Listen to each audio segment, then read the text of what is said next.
Hello and welcome to the Essential Reads. My name is Isaac, and my goal is to bring to you a bunch of classic audiobooks in an easy and accessible way. We are continuing with Crime and Punishment by Fyodor Dostoyevsky, and this is Part 3, Chapter 2. Let's begin. It was a serious and preoccupied Razumikhin who awoke at 8 o'clock the following morning. Many were the new and unforeseen perplexities that suddenly came to visit him that morning.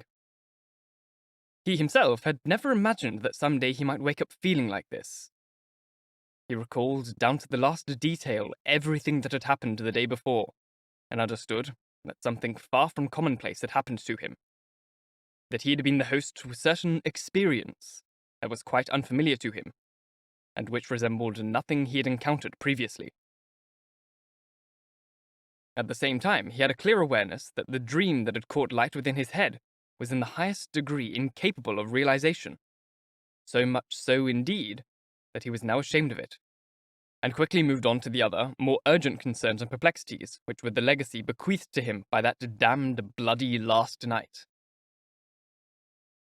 The memory that horrified him most was the way in which he had proved himself base and despicable, not by simply being drunk, but by having abused the fiancée of a young girl out of stupid and hasty jealousy, taking advantage of her position, and ignorant not only of their mutual relationship and commitment to each other, but also of the man himself, with whom he had no proper acquaintance.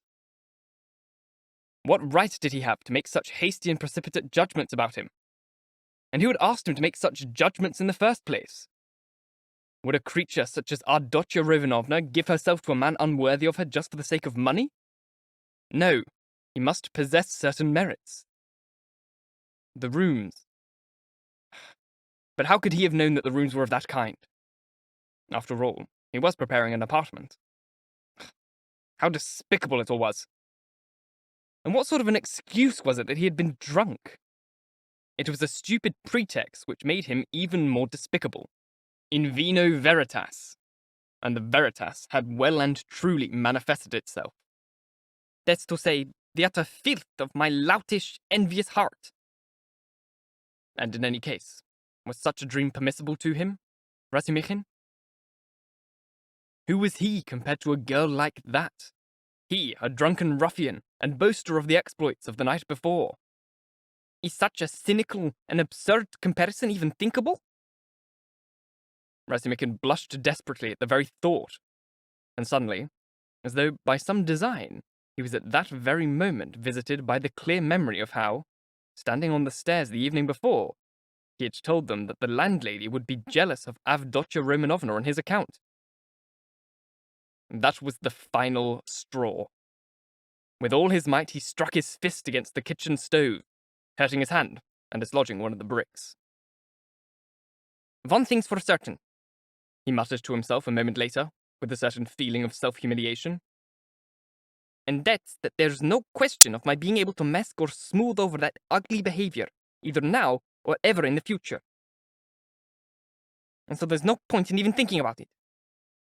I must present myself to them in silence, and carry out my obligations, also in silence, and not ask to be forgiven, and not to say a word, and I may be certain that all is now lost. All the same, as he got dressed, he examined his suit more carefully than usual.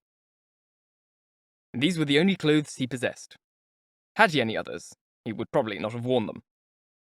I'd make a special point of not wearing them. But when all was said and done, it would not do for him to go around like a cynic and a dirty slob. He had no right to offend the sensibilities of others, even less so as those others were themselves in need of him and were summoning him to their assistance. He cleaned his suit thoroughly, employing the use of a brush. As for his linen, it was always in a tolerable state. On that account, he observed a particular cleanliness. That morning, he washed himself zealously. Nastasia happened to have some soap, scrubbing his hair, his neck, and especially his hands. When, however, it came to the question of whether he should shave off his stubble or not, in Prashkovya Pavlovna's apartment there were some excellent razors which had been preserved from the days of the deceased Mr. Zarnitsyn. The dilemma was resolved, not without a certain desperation, in negative fashion. Let it remain as it is. Well, otherwise they'll think I've shaved myself for... They're bound to think that. Not for anything in the world. No. No, the worst part of it was that he was such a dirty, loutish fellow. He'd behaved as though he'd been brought up in a tavern. No. No. Even supposing he knew that he, too, if ever so slightly, was a decent human being. Well, what was there to be proud of about that? Everyone ought to be a decent human being. A clean one, too. And even so, this he remembered. In his time, he had done some nasty things. Not exactly dishonest ones, but all the same. And the thoughts he had had. And for him to go and try to present all that to Avdotya Romanovna? Well, to hell with it. That was just the way it was. He would make a point of continuing to be that dirty, greasy, tavern-bred oaf. And to blazes. He'd do it even more. It was in monologues such as these that he was discovered by Zosimov, who had spent the night in Praskovya Pavlovna's front parlour. Zosimov was about to leave for home, but before going, wanted to take a quick look at his patient. Razumikhin informed him that Raskolnikov was sleeping like a log. Zosimov gave instruction that the patient was not to be roused until he woke of his own accord, and promised to look in at about 11 o'clock. That is, if he's here by then, he added. My God, I don't even have any control over my own patient. So how on earth am I supposed to cure him? I don't suppose whether you know he's going to them or they are coming here. They're coming here, I think, Razumikhin replied, having grasped the purpose of the question. And they'll doubtless spend all their time talking about their family business. I'll go out. As a doctor, you have more right to be here than I have, of course.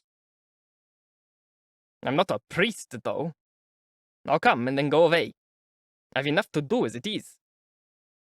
There's just one thing that's worrying me, Razumikhin said, interrupting him with a frown. When I was drunk last night and was taking him home, I told him about various stupid things. About various, among other things, that you were afraid he might have a tendency towards madness. Yes, you were telling the ladies about that last night, too. I know it was a stupid thing to do. I just couldn't help it. But tell me, did you really have such a definite opinion?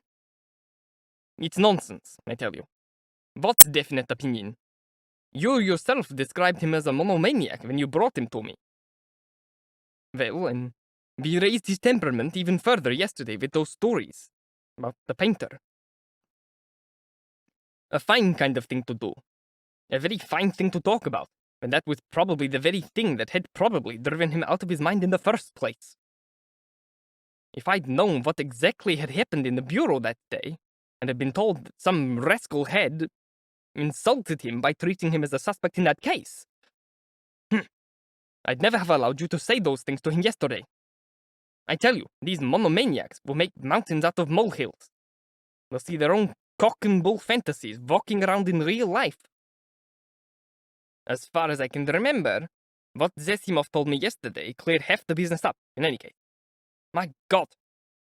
I know of one case where a certain hypochondriac, a man of 40, couldn't stand the daily jeering of his 8-year-old urchin of a son and cut his throat. And here you have a fellow all in rags, an insolent jackanapes of a policeman, an incipient illness and a suspicion of that kind. All that. But the chap's a crazed hypochondriac, with fantastic, extraordinary vanity. Oh, well, to hell with it. Actually, you know, that Zemitov is quite a pleasant little gutter snipe. If only he hadn't gone and given everything away like that yesterday. He's a terrible chatterbox. But who did he tell? Just you and me, wasn't it? And Porfiri. Oh, Porfiri doesn't matter. Come to think of it, do you have any sort of influence with those two? The mother and sister, I mean? You ought to go easy on him today. They'll come to some arrangement. was Razumikhin's unwilling response to this. And why does he keep going on against this Luzhin fellow? He's got money. She apparently doesn't find him too unattractive. And I mean, they haven't got a bean, have they, eh? Oh, why do you keep trying to get things out of me? Razumikhin cried irritably. How should I know whether they have or haven't? Ask them yourself and perhaps you'll find out. God, how stupid you are sometimes. You've still got that vodka in you. Goodbye, then. Thank Praskovya Pavlovna for letting me spend the night there. She locked herself in and didn't say anything in reply when I shouted bonjour this morning. But she got up at 7 and had the samovar brought to her room across the passage from the kitchen. I had the honor of setting eyes on her. At exactly 9 o'clock, Razumikhin presented himself at Bakalayev tenements. Both ladies had been long awaiting him in hysterical impatience. They had risen at 7, or even earlier. He entered with a gloom like that of the night, and paid his compliments in a clumsy fashion, whereupon he at once lost his temper, at himself, of course. He had bargained without the mistress of the chamber. Pulcheria Alexandrovna fairly hurled herself at him. She seized him by both hands and very nearly kissed them. He cast a timid glance at Avdotya Romanovna. At the present moment, however, that haughty countenance displayed an expression of such gratitude and benevolence, such complete and unanticipated respect for him, in place of those mocking looks and automatic, ill-disguised contempt, that he would have found it easier had they greeted him with abuse. As it was, the whole situation confused him utterly. Luckily, there was a ready subject of conversation, and he lost no time in grasping hold of it. On hearing that he had not woken up yet, but that everything was fine, Pulcheria Alexandrovna declared that this was just as well. Because I very much want to talk things over with you first. This was followed by an inquiry about whether he would like tea, and an invitation to have some with them. They themselves had not yet had any, in expectation of his arrival. Avdotya Romanovna rang the bell. At her summons, a dirty, ragged fellow appeared, and was instructed to bring tea, which was eventually served, but in so dirty and improper a manner as to make the ladies feel ashamed. Razumikhin began to deliver some energetic criticisms of the establishment, but remembering Luzhin, fell silent, grew embarrassed, and was thoroughly relieved when at last Pulcheria Alexandrovna's questions began to rain down in a ceaseless shower.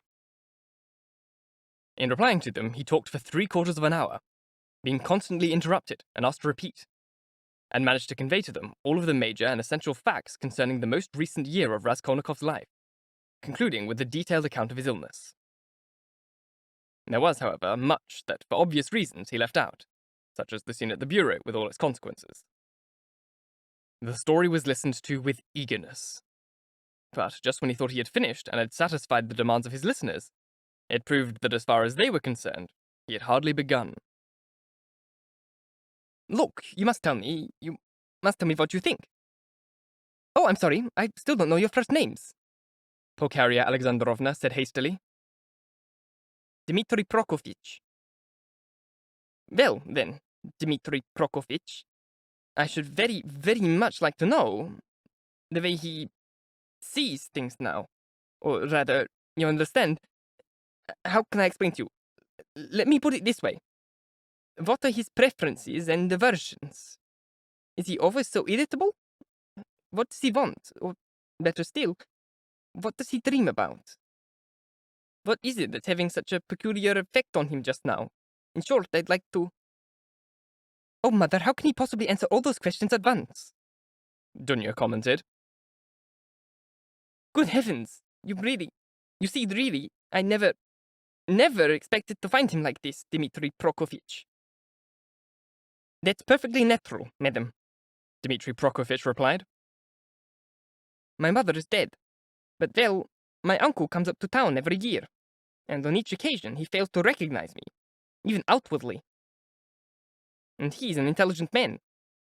And during the 3 years you've been apart, a lot of water has passed under the bridge.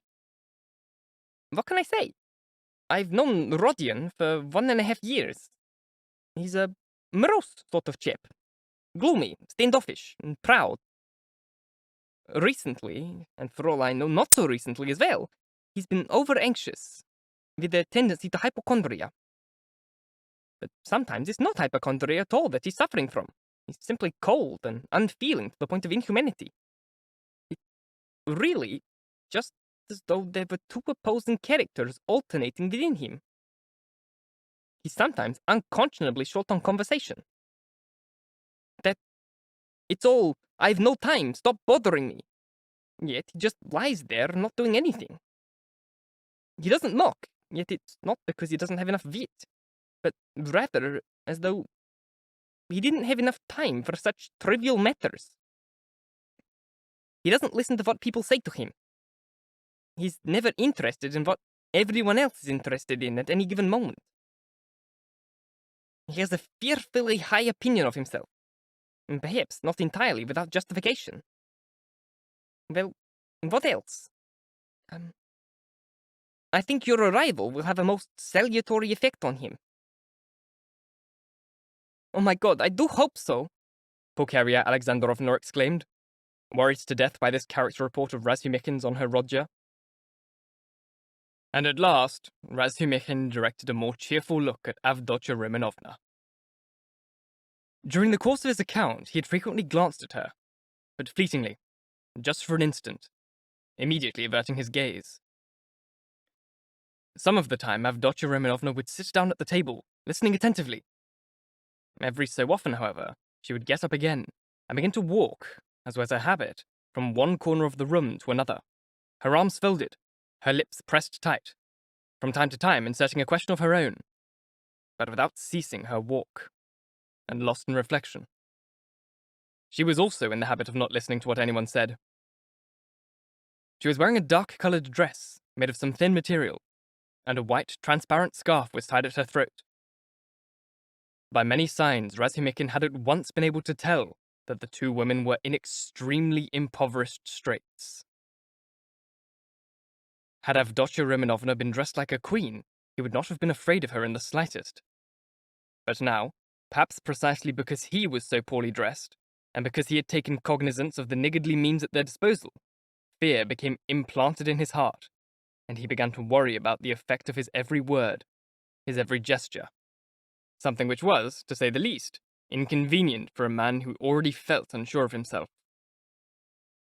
You've told us many interesting things about the character of my brother, and have told them dispassionately. That is good. I believed you went rather in awe of him. Avdotya Romanovna commented with a smile. I also think it's true what you said, that he needs a woman to look after him. She added in reflection. I didn't say that, but perhaps you are right about that. Only... Yes? Well, I mean, there's no one he loves. There probably never will be. Razumikhin said abruptly. Do you mean he's incapable of loving anyone? You know, Avdotya Romanovna, you're extraordinarily like your brother in every respect. He suddenly blurted out, unexpectedly even to himself, but at once, remembering the things he had just told her about her brother, blushed like a beetroot, and grew terribly confused. You know, I think you may both be wrong about the Rodya, Pulcheria Alexandrovna interjected, somewhat piqued. I'm not talking about the way he's behaving at present, Duneshka. The things Pyotr Petrovich writes in his letters, and the things you and I have assumed, may be untrue. But you cannot imagine, Dmitri Prokofitch, what a fantastical imagination Rodya has, and, how shall I put it, how capricious he is. I was never able to trust his character, not even when he was only 15 years old. I'm certain that even now he may go and do something to himself that no one would ever think of doing.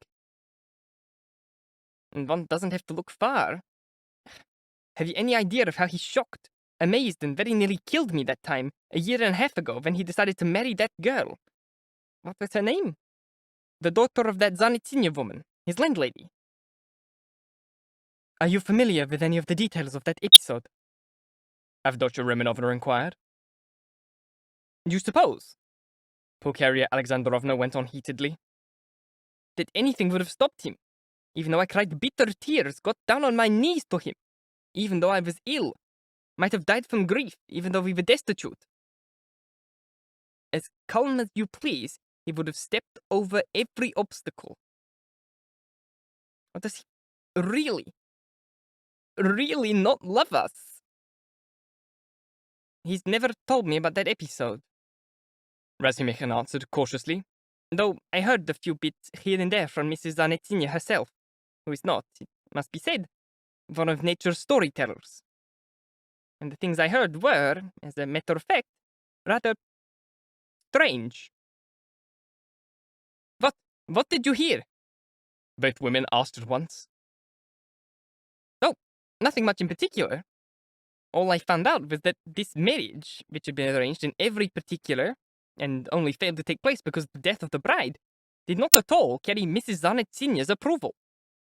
It was said, moreover, that the bride was not at all good-looking, that she was, indeed, very ugly, terribly ailing, and strange.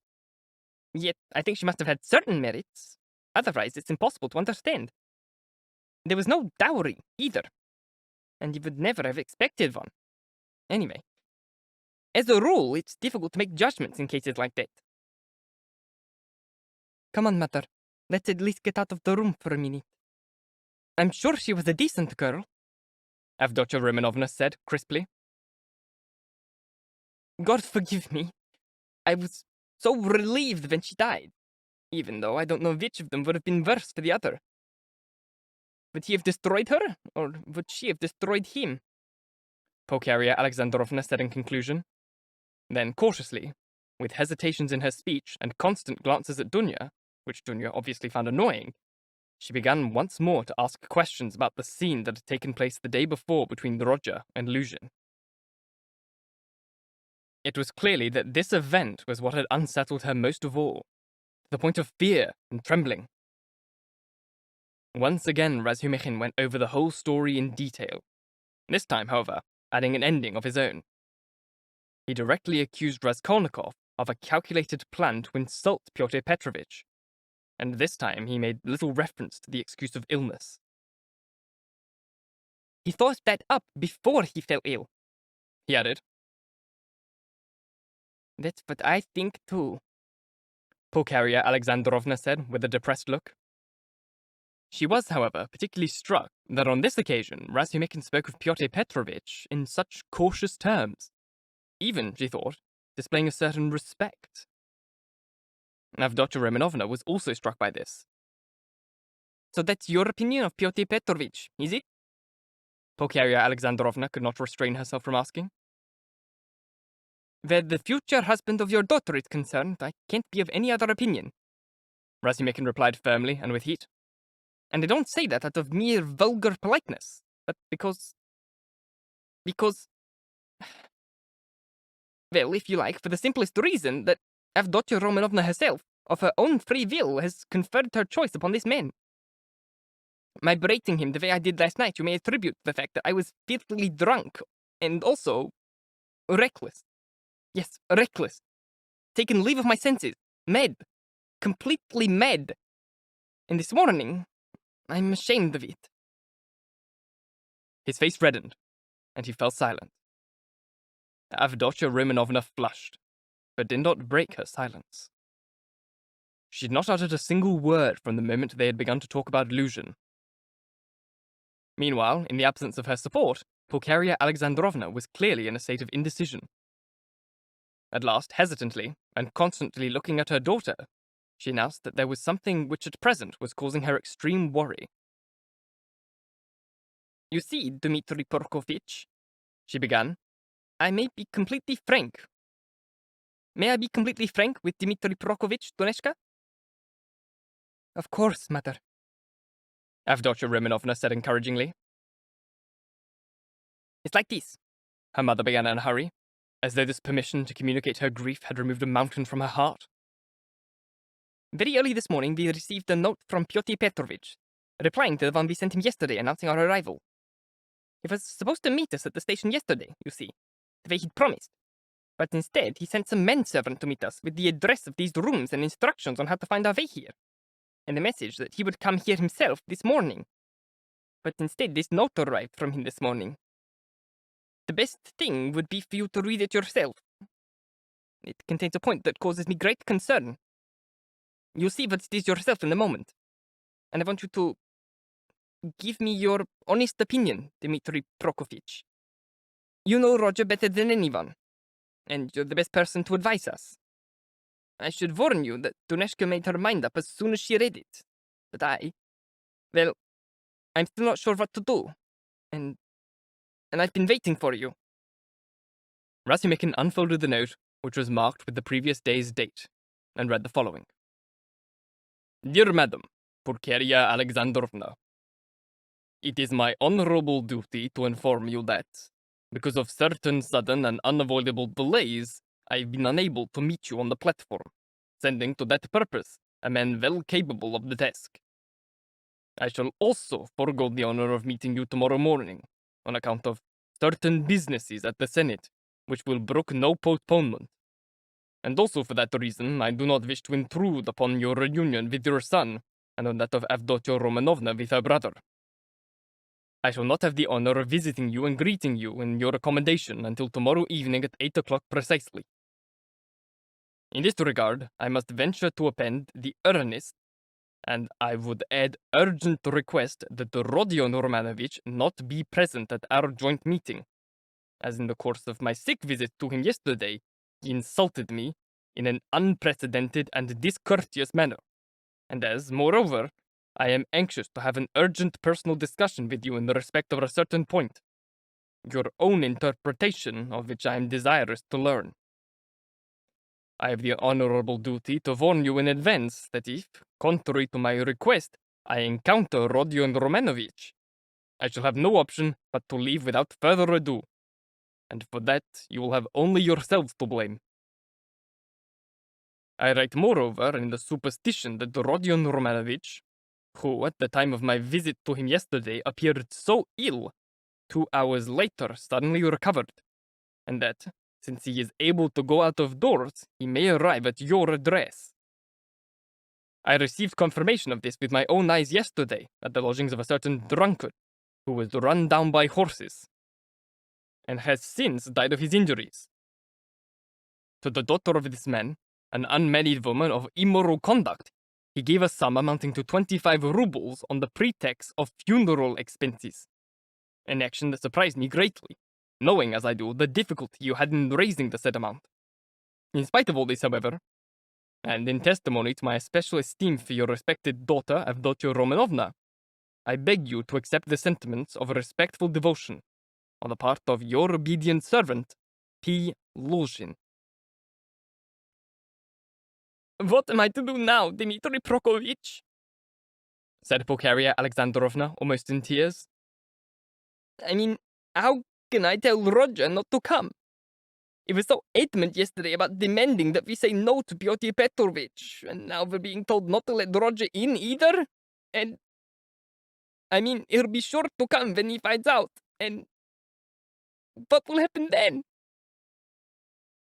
You should do whatever Avdotya Romanovna wants to do, Razumikhin answered calmly, and without hesitation.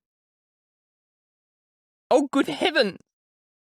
She says, heaven knows the things she's been saying, and she doesn't tell me what's the point of it all either. She says it's best, that to say, not best, but for some reason absolutely essential that Roger should also make a special effort to come here at 8 o'clock this evening, and that it's essential for the two of them to meet each other. And there I was unwilling even to show him the letter. I planned to make some cunning arrangement through you to stop him coming, because he's so irritable. And in any case, I have absolutely no idea who this drunkard is who has died, or who the daughter is, or how he could have given away all that last lot of money, which cost you such a lot to get a hold of, mother, Avdotya Romanovna added. He wasn't himself yesterday, Razumikhin said meditatively. If you knew what he got up to in a restaurant yesterday, even if it was clever. Yes, it's true. He did tell me about some woman or other as we were walking home, but I couldn't make head or tail of it. In any case, last night, too. Mother, the best thing would be for us to go and see him ourselves. And I'm certain that once we are there, we'll realize at once what to do. And anyway, time. Oh, good heavens, it's after 10!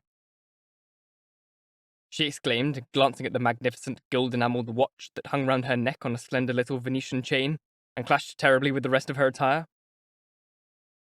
A gift from the bridegroom, Razumikhin thought. Oh, it's time we've forgotten. Come along, Duneshka, come along! Pulcheria Alexandrovna began to fuss. He'll think our taking so long to arrive means we're still angry with him about yesterday. Oh, good heavens! So saying, she agitatedly threw her cape around her and put her hat on. Duneshka also got ready. The gloves she was wearing were not only threadbare, but actually torn in several places, something that Razumikhin noticed. And yet this manifest poverty of costume actually lent both ladies a kind of peculiar dignity, which is always the case with people who know how to wear poor clothes. Razumikhin looked at Duneshka with veneration, and felt proud that he was to escort her. It is, of course, certain, he thought to himself, that the queen who mended her stockings in prison looked like a real queen as she did it, and even more so than at the time of her most lavish triumphs and entrances. Oh my goodness! Pulcheria Alexandrovna exclaimed. I never imagined I would be as afraid of meeting my own son, my own dear Roger, as I am now. I'm frightened, Dmitri Prokofiev, she added, giving him a timid glance. Don't be, mother, Dunya said, kissing her. You ought to trust him. I do. Oh, my goodness! I do trust him, but I wasn't able to sleep at night, the poor woman exclaimed. They emerged onto the street. Do you know, Duneshka, when towards morning I finally fell asleep, I suddenly had a dream about poor dead Marfa Petrovna. And she was all in white. She came up to me, took me by the hand, and shook her head at me, so sternly, as though I thought she were condemning me. Do you think that's a bad sign? Oh, good heavens! Didn't you know, Dmitri Prokofiev? Marfa Petrovna is dead. No, I didn't. Which Marfa Petrovna is dead? It was so sudden. Just imagine. Later, mother, Dunya interposed. I mean, he doesn't even know who Marfa Petrovna is yet. Oh, don't you? And I thought you knew everything. You must forgive me, Dmitri Prokofiev. My mind can't keep up with my reason these days. To be sure, I look upon you as our providence, and so was quite convinced that you knew everything. I look upon you as one of my own kin. Please don't be angry with me for talking like this. Oh, goodness heavens, what happened to your hand? The right one. Did you hurt it? Yes, I did, muttered the gratified Razumikhin. Sometimes I talk too much from the heart. Dunya tells me off for it, but good heavens, what a little cupboard that is he's living in. Do you suppose he'll have woken up yet, by the way? Does this woman, this landlady of his, really call that a room? Listen, you say he doesn't like to show his feelings, so perhaps I'll get on his nerves with my weaknesses. Please be my guide, Dmitri Prokofiev. How should I behave with him? I'm going around every bit like a lost soul, you know. Don't ask him too many questions, especially if you see him frowning. In particular, you mustn't ask him about his health. He doesn't like it. Oh, Dmitri Prokofiev, how hard it is to be a mother. But here's the staircase. What a dreadful staircase. Why, mother, you're terribly pale. Calm down, my little dove, said Dunya, fondling her. He ought to be happy to see you. And here are you, tormenting yourself, she added with a flash of her eyes. Wait, I'll go on up and see if he's awake yet. The ladies slowly made their way up the stairs behind Razumikhin, who had set off ahead of them. And as on the 4th floor they drew level with the door of the landlady's apartment, they noticed that it was open a tiny slit. and that two quick black eyes were examining them both out of the darkness. When they met the gaze of those eyes, however, the door suddenly banged shut with such a loud noise that Pulcheria Alexandrovna almost cried out in fright. Thank you so very much for listening. If you enjoyed, please like, comment, share, all that jazz. And if you really enjoyed, do subscribe, because there is more to come. This is a long book. We're not even halfway through yet, and I've been here for weeks because of drama school and other things. If you're listening on podcast, please leave a review, as it helps get this in front of as many people as possible, and reading your reviews really makes my day. Also, please share the show around on Spotify. Use the Spotify link, because I don't get paid on other platforms, and I don't yet get paid on Spotify. But if we all work together and we all work really hard and you listen to the show while you're sleeping, not just when you're awake, you'll help me get the monetization requirements that I need there, as well as on YouTube. So that would be fantastic if you could help me out there. If you want to support the show further, there's a Ko-Fi link, which is now on screen about here. Or you can find the link to that in the description box. Once again, thank you so very much for listening. And until next time, bye-bye.